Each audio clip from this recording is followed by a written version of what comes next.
ये जितनी आपकी ये क्लासें ली गई हमारे द्वारा, रिवीजन क्लास है, 2 की स्पीड में, 3 की स्पीड में, जितना भगा सकते हो उतना भगा भगा के,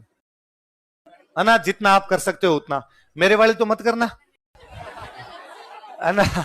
क्योंकि मैं ऐसे ही भागता ही रहता हूं और फिर आपको लगेगा कि पता नहीं क्या ही हो गया, है ना। बाकी वाले आप देख सको तो थोड़ी जल्दी जल्दी के अंदर फॉरवर्ड करके उनको देख लेना। जो वो दिशा वाली बुक आती है पुराने पेपर वाले, उसके सारे पुराने पेपर निकालना, है ना? और वो भी रैंडम, मतलब आप दिन में अपनी जो, यदि आपको लगता है कि भाई, पहली बात तो मत कहूंगा इन दिनों में नई चीज मत पढ़ना, ऐसी चीज जिस पर अब तक हाथ भी नहीं लगाया गया हो उसको पढ़ने की आवश्यकता नहीं है ना, एकदम नई चीज। मेरा एग्जाम देने का जो एक्सपीरियंस है वो ये कहता है कि अंतिम 3-4 दिनों में पढ़ी गई चीजें कभी एग्जाम में नहीं आई,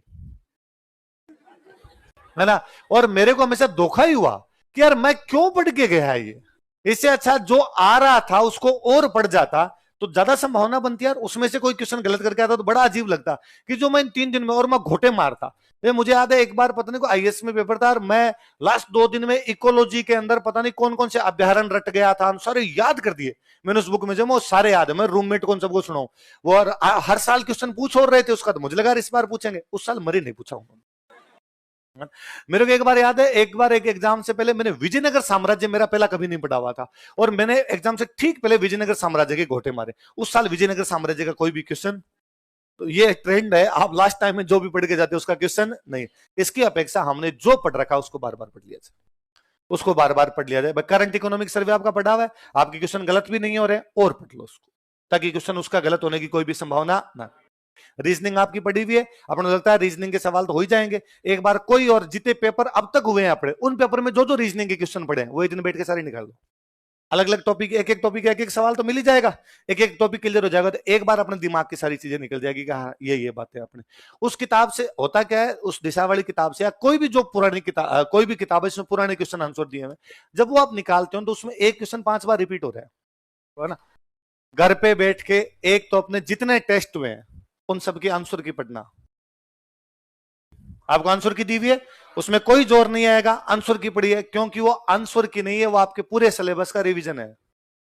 वो अपने जो भी टेस्ट है वो टेस्ट आपके एक एक टॉपिक को कवर कर रहे हैं। आपको तब लगा होगा कि यार एक एक में 5-5 ऑप्शन देके पूछना क्या चाहते हैं, और हमारे नंबर आ रहे हैं 67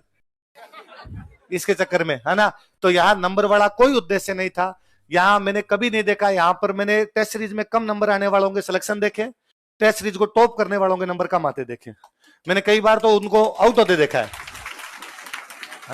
तो इससे कोई फर्क नहीं पड़ता, है ना, कि भाई आपके यहां पर कितने नंबर है, उन 3 घंटों के दौरान हमारा प्रदर्शन क्या रहता है उसमें सबसे डिपेंड करता है 2-3 बातें। एक तो ये जितने भी टेस्ट हुए इनकी जितनी आंसर की है ये सारी की सारी पढ़ना, जितनी आंसर की है वो सारी की सारी, है ना, केवल आंसर की पढ़ने। आप रैंडम कभी भी, मैं कह रहा हूं आपका पढ़ाई में मन नहीं लग रहा और आपको लग रहा है यार अब पढ़ते पढ़ते बोर हो गया मैं, तो आंसर की लेके तो पढ़ाई जा सकता है, याद करने की चीज नहीं, आपका दिया हुआ टेस्ट है, आपका देखा हुआ टेस्ट है, आंसर की पढ़नी है उसकी।